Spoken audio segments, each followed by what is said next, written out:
Hi, it's Sue Greenwald here with Awaken Stories. Today I'm interviewing James Goldenfist Sisco. So we'll just call him Sisco. He's famous, he's incredible, and you're going to love his story. He's extremely humble, very respectful, and he's almost died only a jillion times and been saved mysteriously by some unseen force, if you get my drift. He was saved for a reason. His story is so interesting and it intertwines exactly with what we're doing here on this channel at this point in history. So we're probably going to do multiple sessions because there's so much to his story. I want to get at least the topics out there for you to understand. So Cisco has had a very unusual life. Like I said, as a child, even he was killed, almost killed multiple times. He was saved narrowly each time. And he became a pro football player. And he played only 5 games before he received a severe spinal injury. He wasn't able to walk, but he met someone that was willing to help him. So one person has changed his life. That person gave him chiropractic treatments and he used a TENS machine, which stimulates the nerves and muscles of the spine or whatever affected area it is. So Cisco was able to walk again. He then started to learn martial arts and he became very interested slash obsessed with it, opened his own studio so he could teach it to others. All right. So he was very passionate about it. He became a champion kickboxer. He's an 8-time champion kickboxing world champion, fighting in 38 countries. And he also became a #1 fighter in Florida for point karate. All right, so that's big, and he still holds those records. So many people in the martial arts arena may have already heard about James Golden Fist Cisco. Now, James also was a dancer all of his life. He'll tell you those stories. But as time progressed, he danced in several, very popular videos. He was in the Thriller video. He was in some Madonna videos and other videos. He was also an actor on several popular shows. I'm going to say 70s, 80s, maybe early 90s. So he'll tell you about those shows as well. So he has brushed shoulders with many celebrities. Okay, key point there. And then he started a bodyguard business. So he's been a bodyguard for many, again, famous and interesting people. And we're going to hear some of those stories as well. So please be patient. We're going to do this in a few videos and visit James's website, CiscoTheMotivator.com. He's going to be offering more information as he gets the website together, but he's also offering healing pendants. They will have healing frequencies with his signature on the back and a martial arts design on the front. Very beautifully done. Thank you so much for watching. Take care. Yep. Hi, it's Sue Greenwald here. Today I'm here with James Cisco, Cisco the Motivator. Hey, Cisco, how are you? I'm fine. How are you doing? I am doing great. So we're going to Great. talk about Cisco's early years. And what I want to point out is what an interesting life he's had. He's had so many interesting stories and how it meshes in with what we're doing at this point in history. And it might take us several videos to get there, but hang in with us because it's super interesting. Mhm. So Cisco, you grew up in the Philadelphia area, is that correct? Yeah, Maryland, Philadelphia, Pennsylvania. Yeah. Yeah. And your mom was a single mom? Yes. Yeah. So I know you had an unusual story about your birth. Do you want to tell us that? Well, when I was um, when my mom had to go to the hospital, and it's crazy because she was a professional dancer, and she was on stage, and she do this famous uh, act where she would jump off stage and do a split. And she got hurt and they rushed her to the hospital. Well, they found out she was 6 months pregnant. Oh, Yes. And so they said, well, pretty soon we're going to have this baby. It's not going to be 9 months. And so she had to have me early. And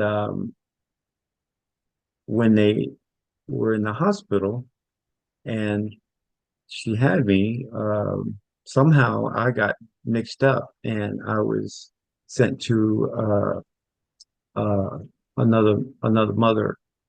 So they for a couple of days, I was with someone else and she was trying to breastfeed me and I wasn't accepting it. And so she called the doctor and told the doctor what was going on. He said, you need to bring him back in. Well, my mother was already still in the hospital because she was an alcoholic and they had to work on her more. So she was still in the hospital. And they brought me back and they found out that, they had given me to the wrong parents. And yes. And finally, they took me to my mother and I accepted her breast milk right away, and I was better. But I was in a incubator. They had to put me in an incubator because I was just so small, And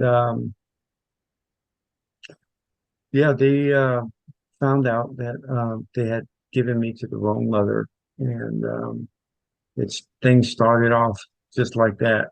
And finally, when it was time for my mother to take me home, she called my dad. They weren't together, but that's the only ride she had. And he came to pick us up, and it was raining that day, and they were arguing as usual, I guess. And he messed around and got into an accident on the way home, and we went across the media and hit a big old tree. And my mom and I, because she still was holding me in her lap, her and I went through the windshield. And when everybody got there, they found out that my mother was, my dad was, I guess he had hit his head in the steering wheel.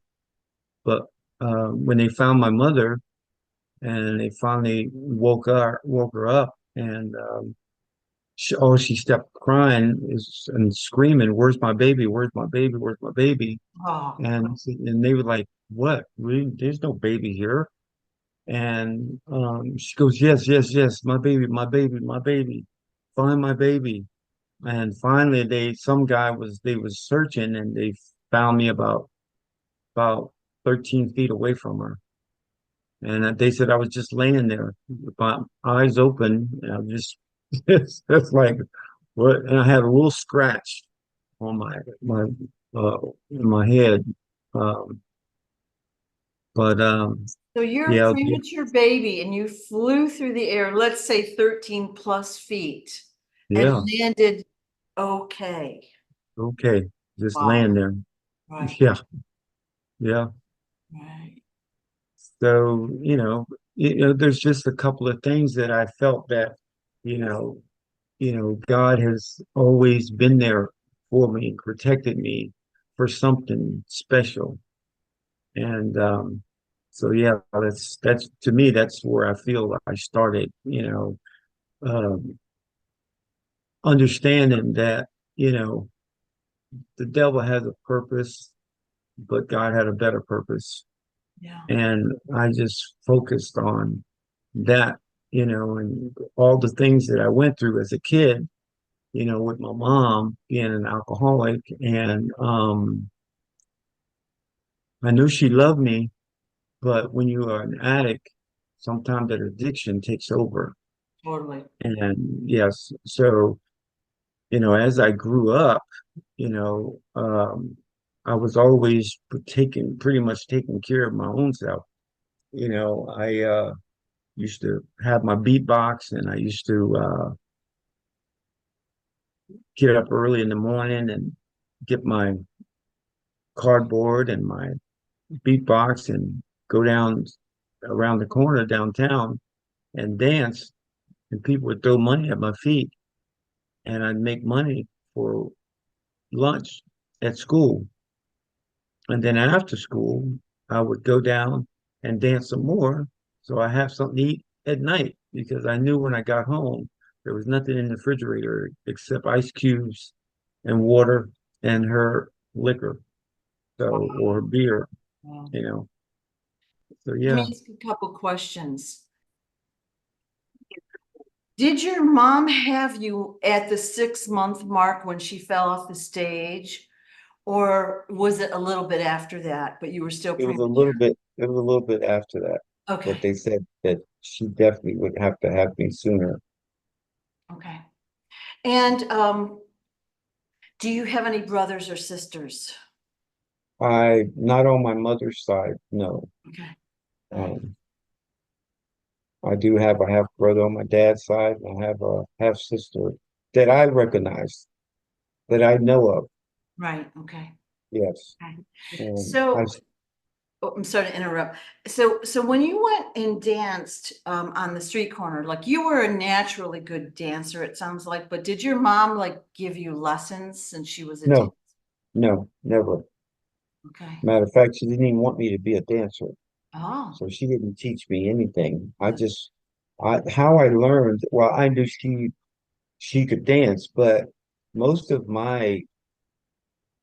how I learned was I used to watch television a lot, and I watched, the dance shows and stuff like that. And then when I was old enough to go down, the city by myself, I'd go to the dance studios and look through the windows and just watch them. yeah. And then I'd go home and work on it, you know. Um, and I got to the point where when I got into a street gang because I needed to find my own family. I need to find people that I could connect with.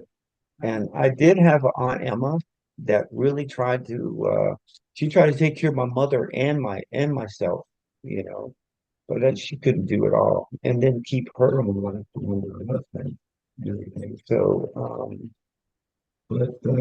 yeah. So I joined the street gangs after a while, you know, and they used me as, back in the day, gangs used to battle for street corners, theaters, parks, stores, you know. So if you weren't in that gang in that area, you weren't able to go to that store, or you weren't able to go play in that park, or you weren't able to go to that theater, you know. So I was like their whole, I was like, when they really needed someone to really take over, they would call me and do a dance battle. So I would pretty much win the dance battle. Yeah, yeah. Yes. So it sounds like you had great kinetic awareness, like you're movement oriented, hence the rest of your life. You know what I mean? Like some people are really good, physically, some people are good intellectually. There's all different strengths and intelligences. And it sounds like, And that's so true. That's yeah, so true yeah. because in school I had a hard time learning.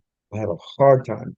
I was always standing in the corner, because not that I was a bad kid, it's just that teacher wanted me to do stuff with, homework and all that stuff. I'm doing it, No, not yeah, doing it. But when it got to any sports, any kind of sports, I could play all kinds of sports and dance, physically just put me there and I'll take over. yeah, But when it went to, social studies and science and math, I was the worst, yeah, yeah, But my athletic ability is what got me through. right, right. And that's why your story is so amazing. Like, Yeah. in your conversation, you've been almost killed only a jillion times. And Yes. you lived each Yes. time. And it's just a Right. fabulous and fascinating story, which is why we're here in the first place. But Yes. I really think that there's a higher power that's been For watching out sure. for you, you know. That's for sure. So, Yes. so was your mom, were you raised religious, or like, how did, your faith kind of develop? Well, what happened was the one thing that I can really say about my mother was at the time she didn't go to church, but she would send me to church every Sunday morning. And when I got to church, I was singing in the choir. So I could sing too. So I would sing in the choir. And there was a guy, his name was Samuel Washington, I think. Yeah, I think that's his name. But he was one of the top singers in that area in South Philly, in Allentown. I'm sorry. We moved to Allentown after a while, and he wanted me to sing background on his song. He said, I think he would do a great job. And so I did it. And the song is called Baby Come Home. Um, it stayed a hit for like a couple of months, you know, because people knew about that kid that was on singing background. And the song was pretty good. It was good, Yeah. but it was definitely about, there's a kid singing in the background. So You know. that was when you were like roughly 16 or so, you No, I sang. wasn't even that young yet. I mean, I wasn't even that old yet. Oh, really? Okay. No, I think I was somewhere around 13 or 14. Okay. Wow. Yeah. Yeah. So you would dance for your meals basically because your Yes. mom didn't Yes. have food in the Right. house. So your mom Right. wasn't domestic at all. Right. Right, No. right. And then so you were quite independent. You had, we'll call it gang protection. You would Yeah. dance for Right. them as well, and you could Yep. sing Yep. and pretty much play any sport. Yeah. Now I remember at 6 years old, 6 or 7, this lady was babysitting me, and usually I would take a nap, and when I wake up, she would fix me a peanut butter and jelly sandwich, and that was my favorite. I'd do anything. You give me a peanut butter jelly sandwich. But anyway, she had another kid that she was braiding her hair. She was babysitting her too. Well, found out her mother did not like my mother. This lady was like, a couple 100 pounds, you know, uh, weight wise. My mother, she was only 95 pounds. And I woke up one day and she was trying to finish braiding the little girl's hair. And her mom came in to pick her up. The girl's mom. And yes, and she said, "Look, I'm almost finished."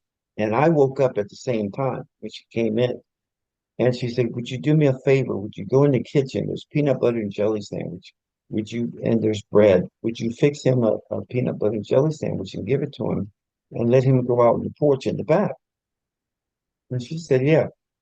Well, she went and she fixed the sandwich, but she put catnip in my sandwich. And so they found me out in the cornfield in the back. And they said my stomach was blowing up. And so by the time they got me to the hospital, they said it was a few minutes longer, I wouldn't have made it. Wow. And So, I'm like stunned that somebody would do that to a child. You know what I mean? well, I understand that when people hate, I hate to use the word hate, but that's what it was. She really hated my mother for some reason, and she was jealous of her, and she just felt that's the only way she would get her back or Right. get to her. And so the lady did some time, but I do know beforehand my mother got a hold of her And that little 95-pound lady put some on her. She put some whooping on her. But yeah, she did some time. I don't know how much she did, but she did some time for it. Wow. Yeah, Wow. That's crazy. So that's another time you skirted death. yeah, And I know you told me that you've been hit by lightning. I think you said twice. We were talking yeah. about Well, lightning one time, but remember? before that, I wanted to tell you about the gang situation, the Oh yeah, gang that I was in, and like I said, I wouldn't do no wrongdoing stuff with them. But anytime they needed like a a battle, they were doing a battle or dance battle or something like that, they would call me, and I would be there for that. Well, at this one time, we won the battle, the dance battle, but these guys got upset and they wanted to fight. And we started fighting, and wasn't no guns or anything, but there was knives, you know, and I got caught in an alley, and it was only one way in and one way out, and it was like the four of them hitting me up in there, and I was by myself, and I oh, got stabbed in my side with a dagger, and they ran. They stabbed me and they took off. Well, I knew the direction of the hospital, and it was about 5 blocks away. And I ran to the hospital. And when I got to the emergency room, and I was calling for help. Well, the first nurse that saw me, she saw what had happened. She fainted, oh, because here is a young boy, got stabbed, and she saw this, and I guess it just caught her off guard, and she fainted. But finally, they got me help and everything. They took care of everything, and my mother, she was nowhere around.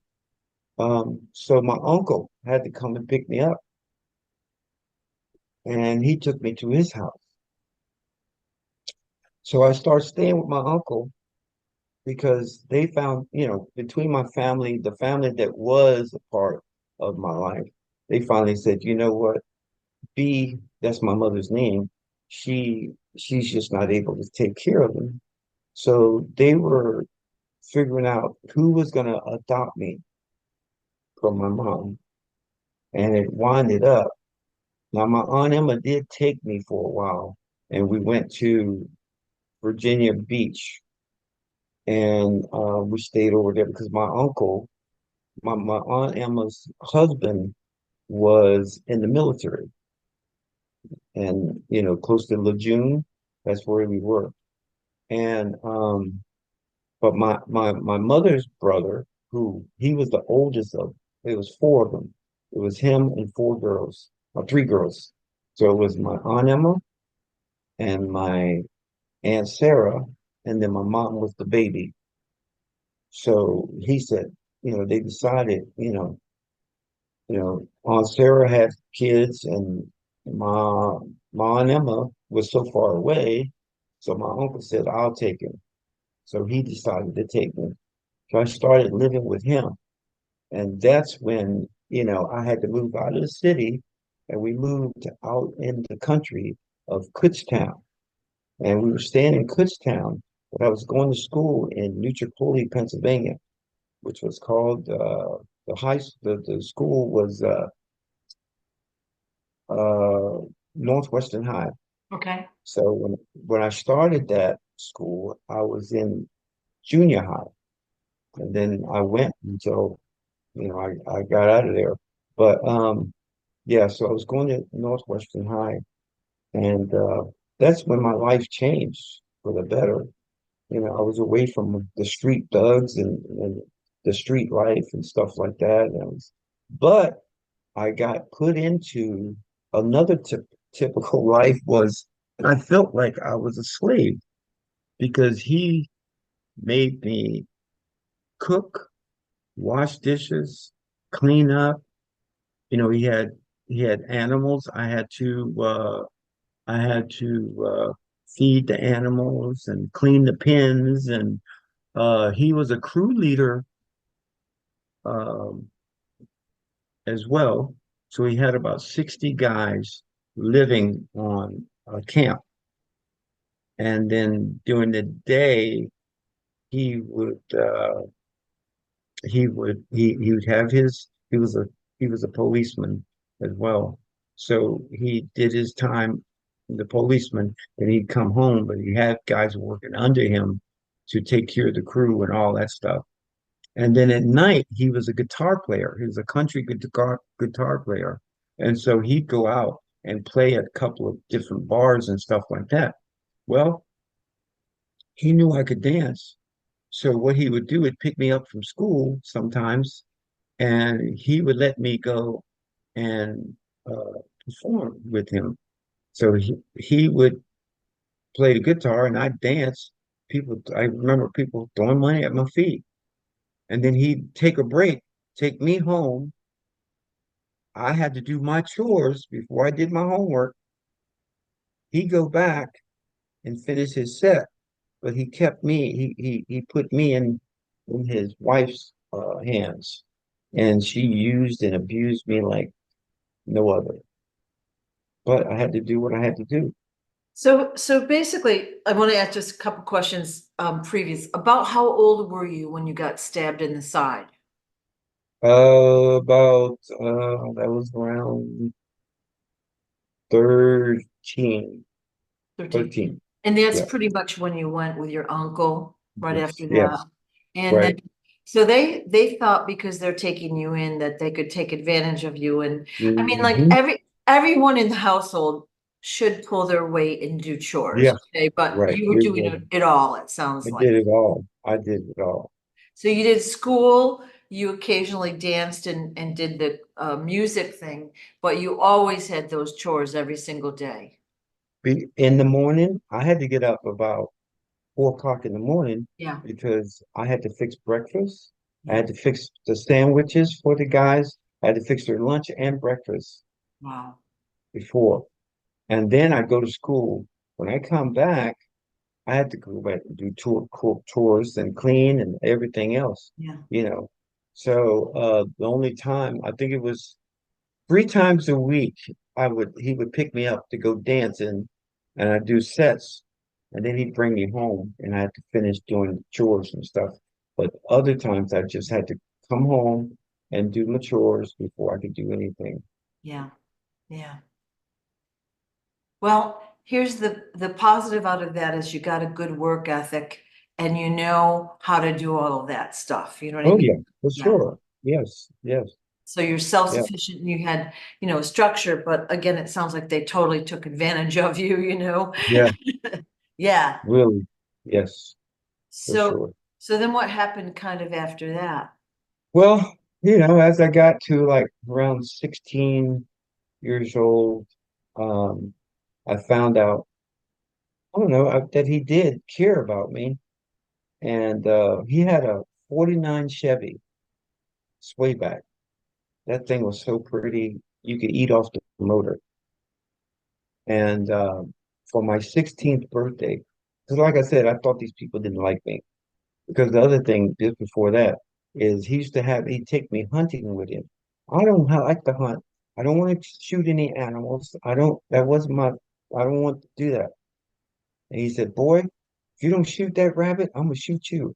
Okay, so if somebody tell you they're gonna shoot you, what are you gonna do? My first thing was, I'm gonna shoot you then before you shoot me. And I shot him in the foot. Oh, Yeah, I shot him in the foot. I you didn't know shot him in where I the was foot? I didn't know where I was shooting at. I was just like, well, he said he's gonna shoot me. So I said, I'm gonna shoot you then. And I shot him in the foot. And that's when everybody in my family thought I was crazy. Said, this boy, he's crazy. You gotta watch him. But Yeah, that wasn't it. And I just thought and plus I thought they hated me, the way they treated me.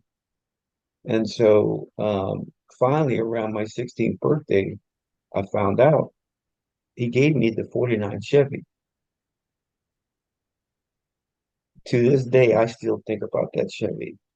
That thing was immaculate. It was beautiful. And everybody wanted to buy it from him and everything. He would not sell it.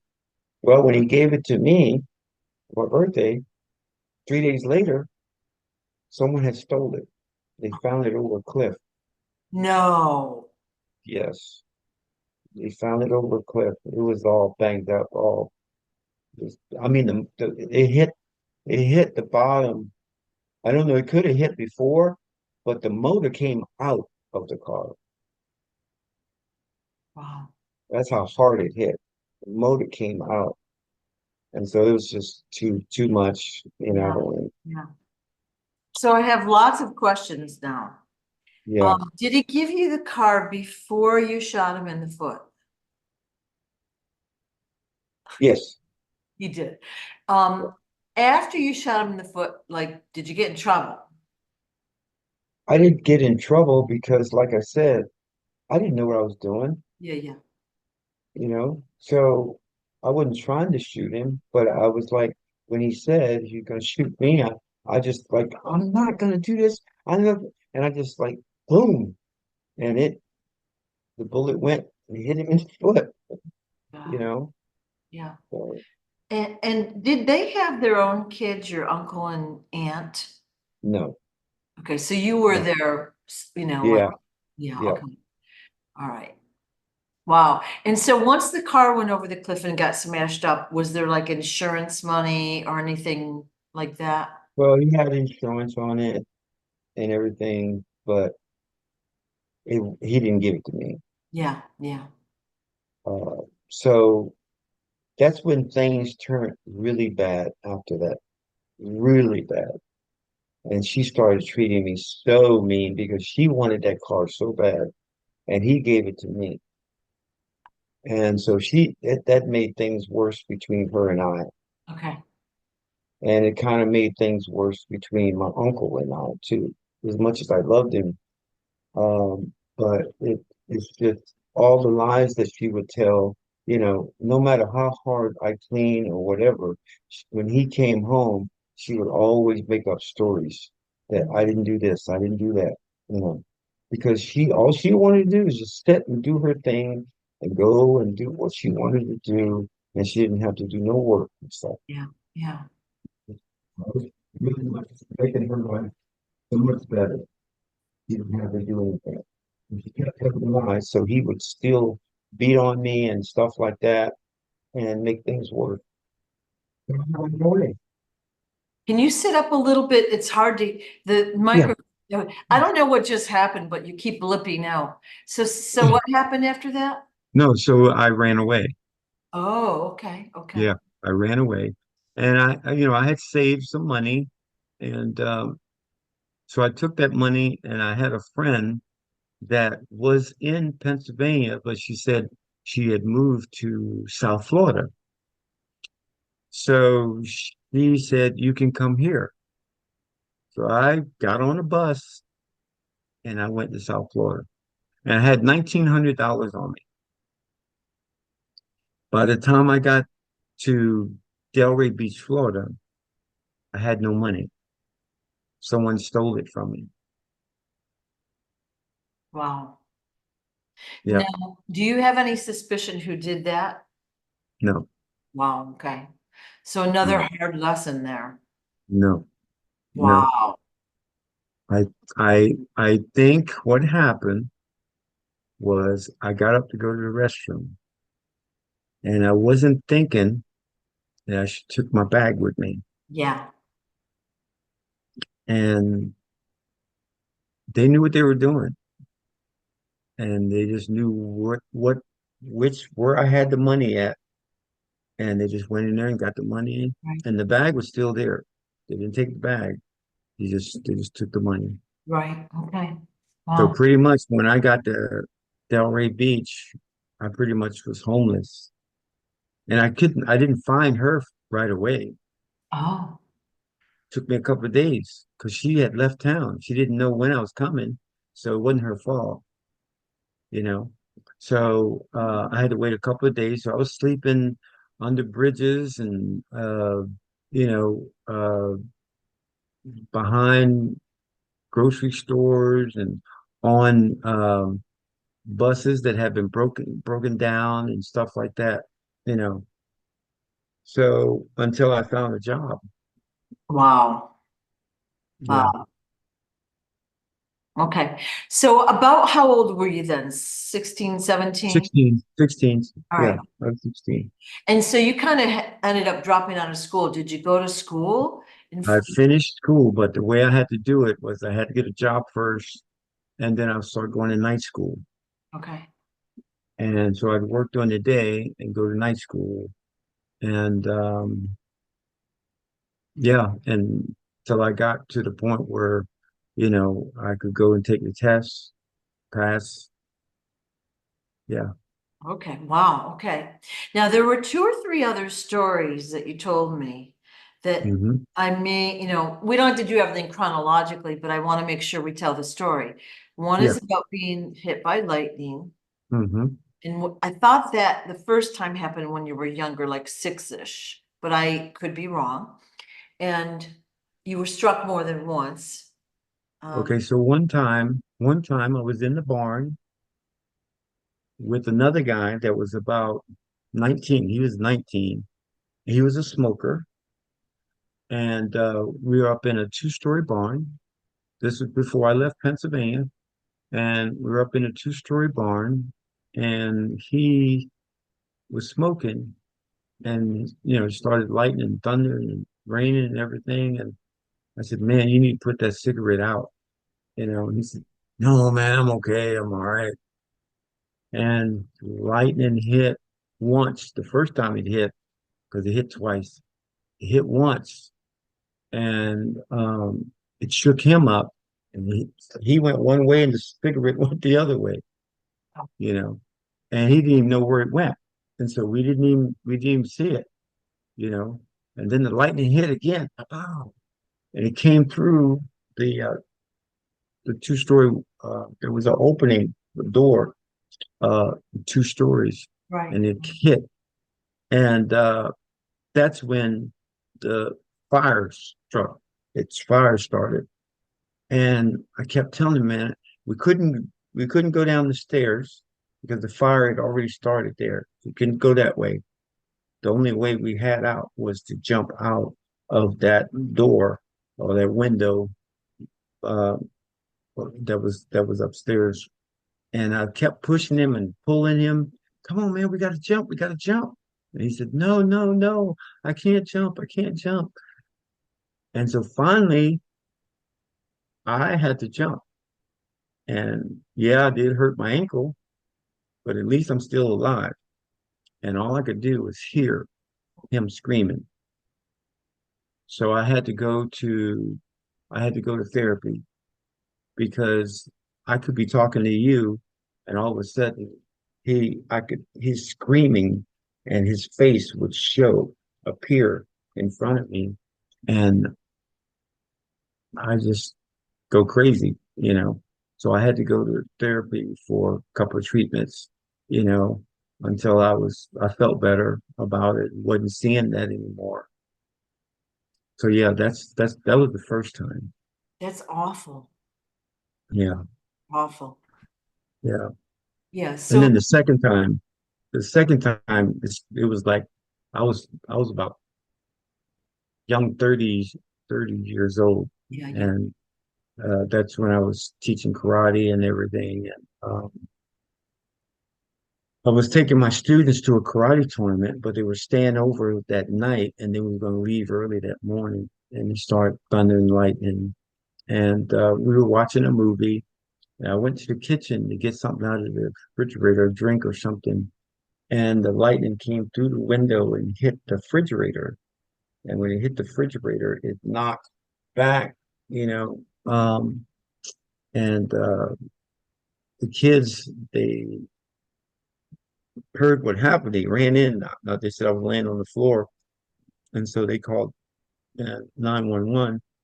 They got me to the hospital and they checked me out. He said, well, you know, you were lucky, you didn't get struck, straight, it struck the refrigerator and you touched it. Uh, so yeah, that was the second time. Yeah. So like just in hearing the story this far, you've escaped death so many times. Yes. You've been this close so many Yes. times. And Yeah. I think you recognize that's shaped your personality, into being so respectful and humble, you know what I mean, and grateful for your life, you And know? that's the reason why I got into the martial arts because street fighting, man, I was the type of, when I was going to school, I was the type of person, if I had a friend and he got into it or was a bully or whatever, I'm going to protect him. Yeah, So I figured if I'm going to start protecting people, I need to learn how to defend myself right, so I can help others. right, And that was one of the reasons why I got into the martial arts. right, right. You've told me some other stories, and I don't want to take them out of context, but Yeah. you told me about you were doing construction once and you had an accident there. Like, I'm not sure about how old you were. Like, I think you said you were about 20 or so. Do you know what story I'm talking about? Yeah. Yeah, that's after I got in Florida, and Yeah, yeah. that's one of the jobs that I got um, after I had no money or whatever, and I became what they call a shirt tail foreman. So all I had to do was uh, take workers and and if they needed, you know, uh, wood or nails or whatever, I had to take the guys and make sure we had what they needed for the work that they're going to do. And then we'd walk around and we would clean up areas. So, to make the place look better and for safety as well. Right, So if right, there was any, loose nails or boards or whatever, we had to pick them up and move them and take them and get and destroy them. So I was like the church shirt tail foreman, and I did that for about a year and a half. It's good. It's good money, and but what happened was I was having fun. We were on the roof, and James Brown came on. Get up on, get up on the good foot, yeah, yeah, yeah. That's a good song. and the guys knew I could dance. He goes, Yeah. "Sisco, show us how to go." And man, I got up and I started sliding and sliding, and my heel hit uh, hit a box of nails, and there I go off the roof. I go, bam, bam, bam, and thank God that I fell in a sand bed. So I fell on a sand bed, and that saved, other than God, but that saved me because it's not like I fell, into boards or whatever. It was a sand bed. So that helped me. That showed me I shouldn't be dancing on the roof. So you fell off, I think you said it was a two-story It's building a two-story building. Yeah, into a sand bed at a yeah, construction site. So you didn't fall yeah. into cement blocks, No, no, nails, wood. no. That's interesting, isn't it? And you still lived. Now, were Yeah. you hurt? No, wasn't hurt. No, wasn't hurt. No, you can't make this stuff up. They took me to the hospital and they checked me out. Yeah, And I mean, I felt stiff and stuff like that. yeah. That's after my football career. That was after my Oh, football. okay. Yes. Okay. So why don't we, rewind the tape? Let's Hmm. talk about how you got started with football and then what happened from there. Let's talk about the football piece because there's a Okay. lot of, inner meshing of your story. So, Yeah. Yeah. So uh, after I graduated, I got my GED, and I wanted to go back to school because I wanted to play football. I really wanted to play football. yeah. And so I got it, and I went to Indian River Community College. That's in Indiantown. It's a part of northwest part of like West Palm Beach. So it's up north further, and then Yeah. you have to go out west. So I went there, Okay. and I went there for a year, and I got my I went for nutrition and child development. Wow. And the reason why I did that because I was driving a school bus for a CAC school, but I wanted to do more than just drive bus. So I went there to learn how for nutrition, to get my nutrition and get my degree so I could be able to work with kids. Mhm. And I got my certificate and everything. And then from that, I got an offer to go uh, and play football Okay. for Pitt, for Pitt. So I was at Pitt for about a year and a half, In yours, you mean University of Pittsburgh? University of Pittsburgh. Okay. So, and that's where I also had the opportunity to help my mother. Okay, she needed surgery. So after about a year and a half, I had to uh, go and and try out for professional football. And so I tried out and made it with the Atlanta Falcons, not Atlanta Falcons. I went there. That's where I went. I went to Atlanta, but I made it with the Chicago Bears. Big. And then yes, but I wasn't there. I didn't get to play with them. They got me. They took me and said, "Look, we want to take you." But I was there 2.5 weeks, and that's when they got a call and said, "Look, we want this guy."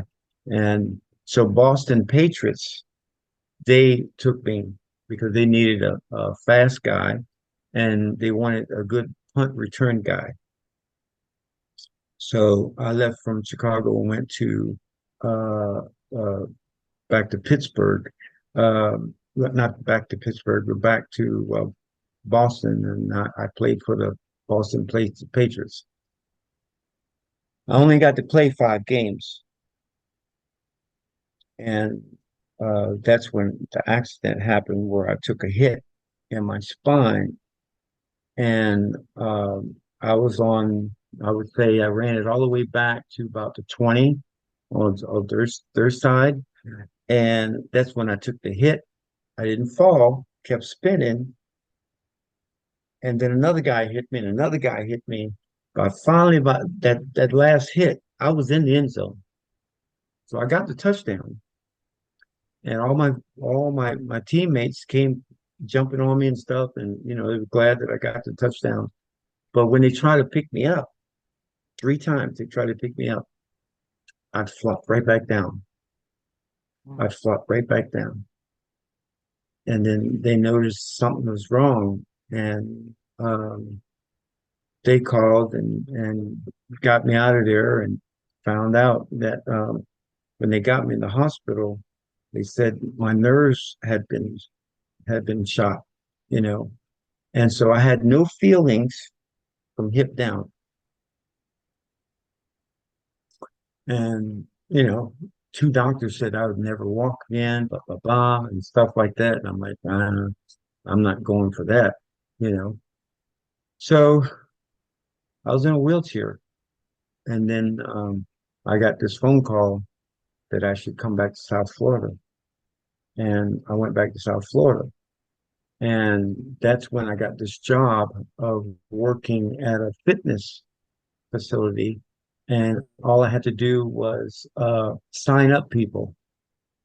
So I was signing up people, and this guy walked in, and he was the owner of a chiropractic in the mall. And he's from New York, Yeah. Coney Island.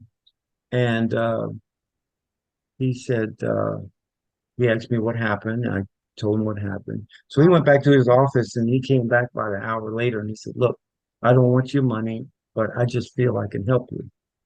I said, "Okay, what do you think you can do?" He Yeah. says, "Well, I'm going to, if you could come to my office at least 2 to 3 times a day, um, and we'll see what happened after about 6 or 7 weeks."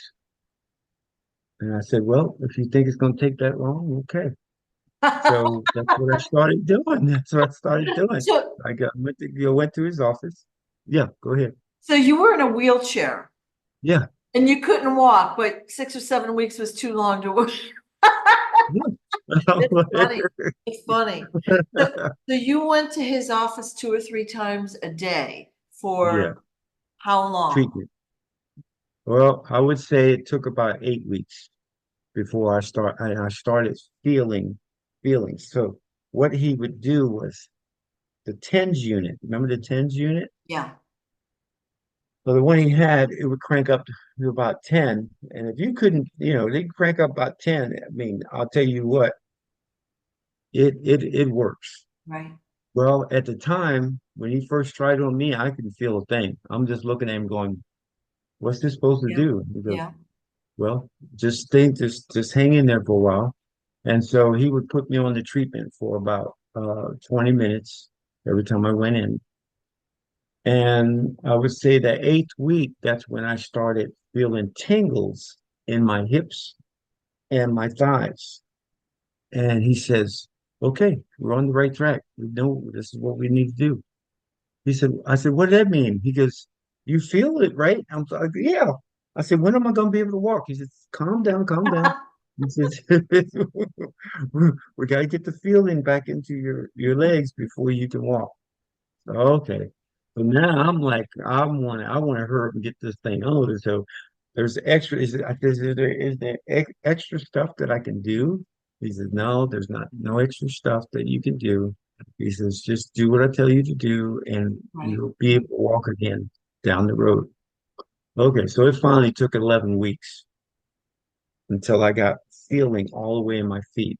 11 weeks or 11 months? No, 11 weeks. Oh, wow. 11, 11 weeks. I got feeling into uh my feet. And I said, what do we do now? He said, now you gotta start walking. And it just took me a long time because I kept getting mad with myself that I couldn't walk. Yeah.